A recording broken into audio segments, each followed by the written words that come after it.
You guys have been getting some absolute steals in my Pokemon shop. For those of you that are interested in the business side of things, I thought I'd break it down for you and let you know how things are going. So let's get to it.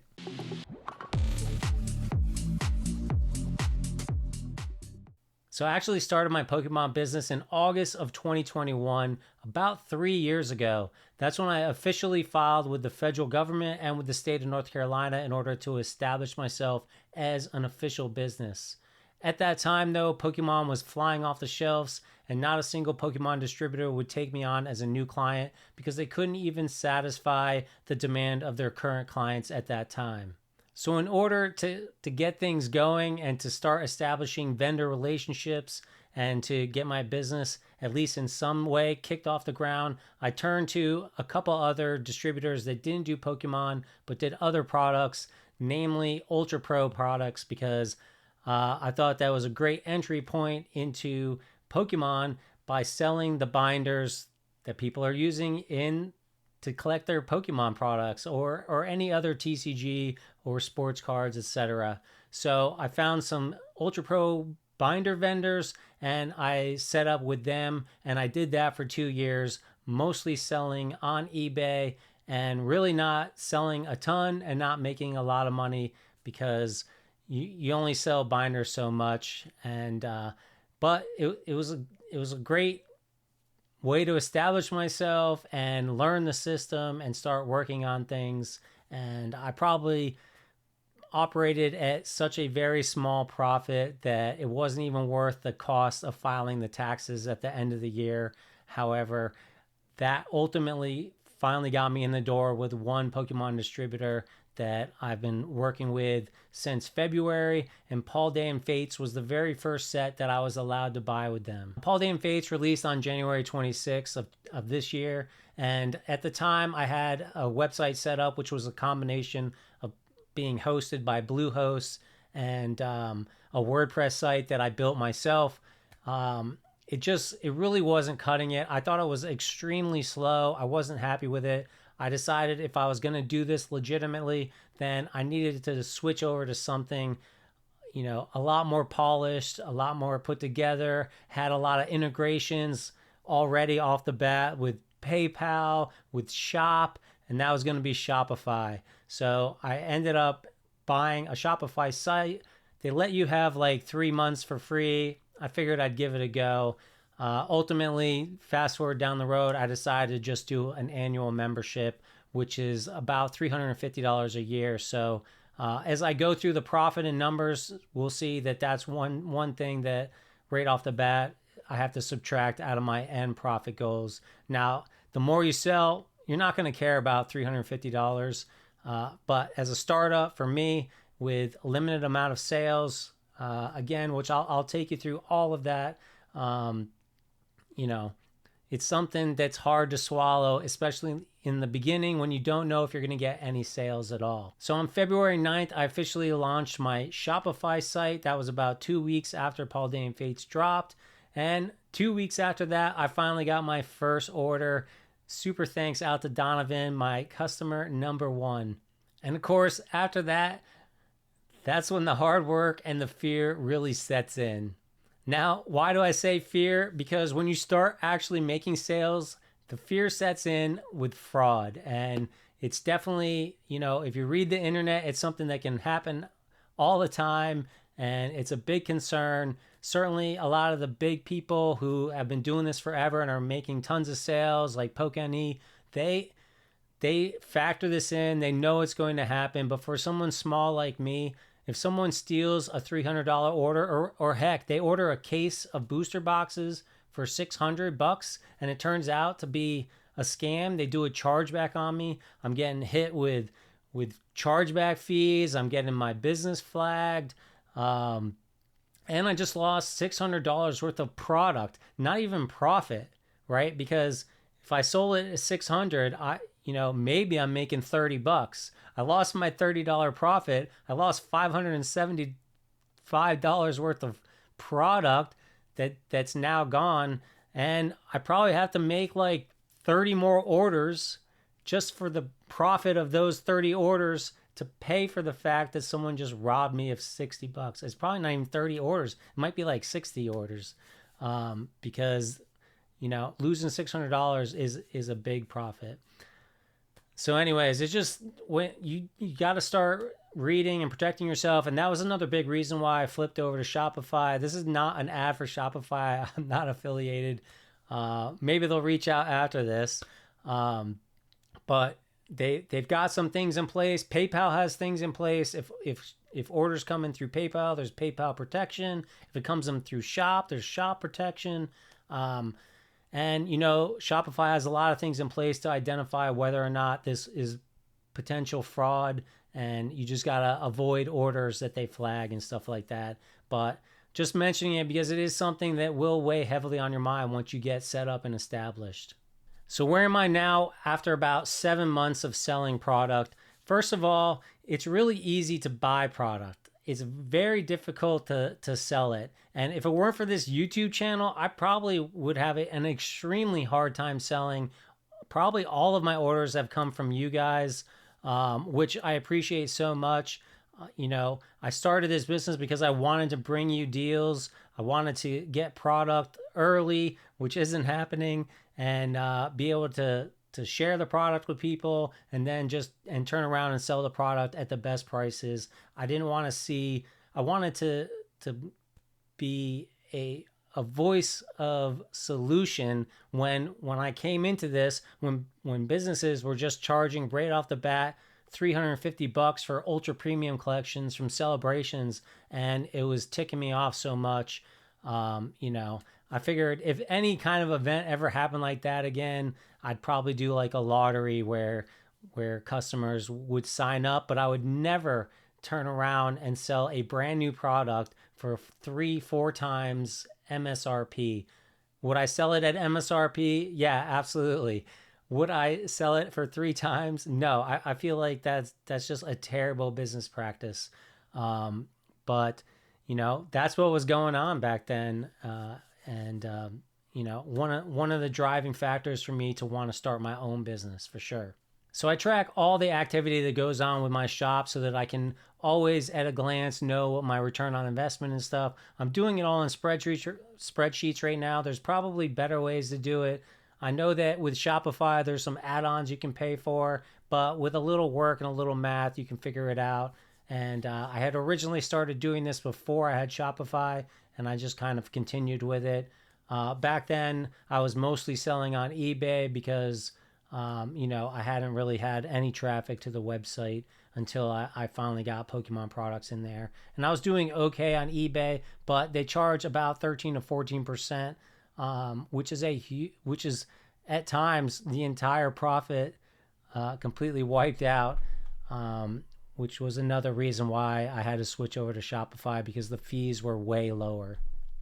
So anyways, this is everything I've ever bought, how much I paid for it. So far in this year, I've spent $35,000 with my distributor. I started very small in the beginning, $3,000 here, $3,000 there. It keeps adding up. I spent $5,000 on Stellar Crown, and I'm spending I think 8,000 or 9,000 on Surging Sparks. So I'm really hoping to move a lot of this product in order to recoup money to pay for the next set. You guys have done a fantastic job buying some stuff from me, and that's helping me turn it into the next set as we go. Lots of things have done really well. Twilight Masquerade did really well, and Temporal Forces did pretty good. I still have a bunch of both of those sets and some of the other stuff as well before that, but it is what it is. It's just hopefully it'll sell eventually and not at a loss, because obviously I could sell it all very easily at a loss. I need to at least make like 5 to 7% if nothing else.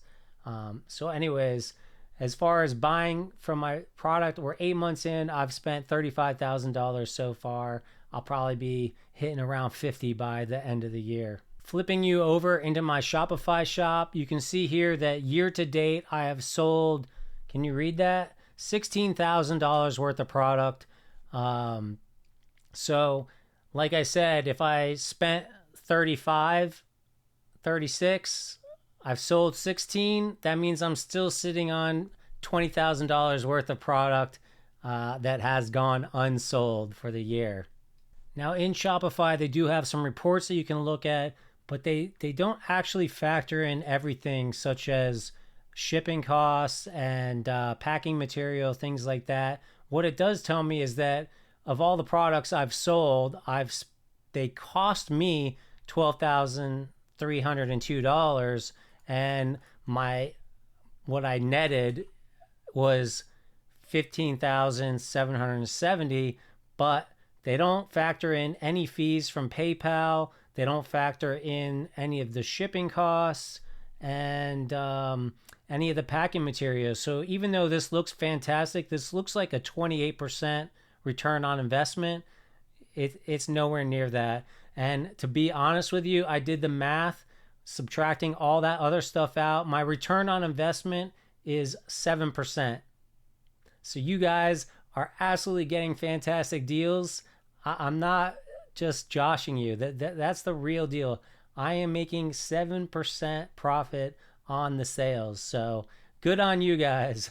Luckily, I'm just doing this for knowledge, to learn, to share deals with you, and to make content that's educational, informational, and fun on YouTube as well. So just one other document that I want to share with you. This is another spreadsheet that I run where I keep track of all of my sales, both eBay and on my shop. It may be hard to read here, but I've done about $23,300 worth of sales. And what do we say? 16,000 over on Shopify. The rest was on eBay. So for about 7,000 on eBay. I've sold a lot of binders. Binders sell much better over there. I've invested a ton in Charizard binders that are from Ultra Pro. They're fantastic, and those have sold really well. I even paid extra for them because my distributor didn't have them in the state near me. I had to go way across the country to get a whole bunch more. I went for it because they were selling really well. Now, when I take all of this, which I have factored in, my shipping costs into this specific spreadsheet, and in this specific spreadsheet, I do have an overall return on investment, which includes eBay factored in there of 20%. It doesn't factor quite everything like packing materials, but it's as close as I can do. And certainly at the end of the day, there's other expenses, which I'll go through in about a second here, that are also factoring into that as well. And if you really want to get into the nitty gritty and see where your order is at, sometimes I've had as low as 1% profit on some things, 5-7%. Binders I do much better. Binders I can make 30 to 50% return on investment. They're doing pretty well over there. So that's helping me get from the 7% from the Shopify website, AmazingRares.net, up to 20% when you factor in eBay. So thank you, Binders and eBay, even with eBay's fee. I'm just reaching way more people. If you want to sell something a little more niche, something that people don't buy as often, and get it into a lot of eyes, eBay is the best way to go. Your own website, you've got to drive traffic there. People aren't just going to show up, willy-nilly. The odds of like your shop coming up on Google are almost nil. There's tons of competition. The only reason I've been able to drive traffic is because of my YouTube channel. And, I set out mostly just to make content. And it just so happened that I thought running a business would be in line with doing that. And also, it was just something that interested me. And, without that, I'd have zero traffic to my website probably. It would take much longer and much more word of mouth than social media. You've got to have a huge established social media. However you do it, maybe you can do it through Instagram, I'm an old man, so um, you know, and I had started out just wanting to make YouTube content really more than anything else, and that's what got me to where I am here now. So let me go to the bottom line here of my spreadsheet here. People have paid me $23,000, 315 for a product. They've paid me $1,185 in shipping costs. For me to ship those products out, I've spent $2,201.48 in fees that I've been charged by eBay, Shopify, PayPal. Those have set me back $1,571. So as you can see, the shipping that I've received has not paid for the shipping. I've spent twice as much in shipping as people have paid me for shipping. On top of that, I've got the $1,600 worth of fees. In the end, to me, I've been given. After you factor in the shipping and fees, I've gotten $20,887. Those $20,887 worth of product cost me $17,343, which left me with a profit of $3,517 for 8 months worth of selling, essentially, or the whole year, I guess, since I was selling binders on eBay for January and February before I got the website up and running. I've had 112 sales to date on the website. Again, that's all from you guys. Thank you so much for going in on those great deals that I'm bringing you. And in the end, like I said, my ROI is 20% if you don't factor in the things that I'm about to talk about here. We now need to factor in these items. First of all, the Shopify for the whole year cost me $348. I've bought shipping materials, envelopes, bubble wrap, shipping labels for the printer. The printer I bought in a previous year, so I don't have that here, but that would be a startup shipping costs. Bubble mailers. I ship all the binders and bubble mailers. Don't really ship Pokemon product in bubble mails. And then shipping boxes. I've bought some. I try to reuse as much as I can. I may be missing some things, but when I went through my list, this was what I could find for 2024. And I probably had shipping boxes carried over from the previous year. It cost me $203 to file annually with the state, and I have to pay that's like your annual business fee for them to allow you to sell. And then I pay my tax CPA about $300. Probably, I'm not sure because it's all done together. Now, let's just sum these bad boys up. So that cost me about $1,000, and if we subtract that from my profit, we get about that. And so then ROI would be, if we change the ROI to be this number instead of that number, it's about 14%. So it's not awful. And like I said, I'm doing this for the experience and the fun in my spare time. I have a full-time job. And that's kind of the state of the union for my business. Again, it's a very interesting. I enjoy packing up stuff and shipping it off to you guys, getting you deals. I do have that fear about chargeback fraud and stuff like that. But as I've made at least a little profit and I use all the systems in place from Shopify, and I just continue to do tons of research, watch people like PokeNE and learn from them, and anyone else that I possibly can. I've been watching lots of YouTubers on business stuff since the beginning. Some of them don't even exist anymore, or don't make content anymore, but their old content's out there. And then I just do tons of research on the web and whatnot, just to figure this out. You do have a lot of you can start with not much, but over time, as each set comes out, you got to build up more and more product and get it in your store. Like I said, I'm sitting on $20,000 worth of product. A little bit sells here and there. Ultimately, Surging Sparks is going to come out. I'm already committed to buying into that. More money. Now, people are waiting for that, so they're not. The stuff that's sitting on the shelves isn't moving as quickly anymore. And it's taking up a lot of space. So all these things are things that you got to think about, and I'm sure there's a lot of stuff that I didn't even think about covering today that are just part of my day-to-day and figuring all this out.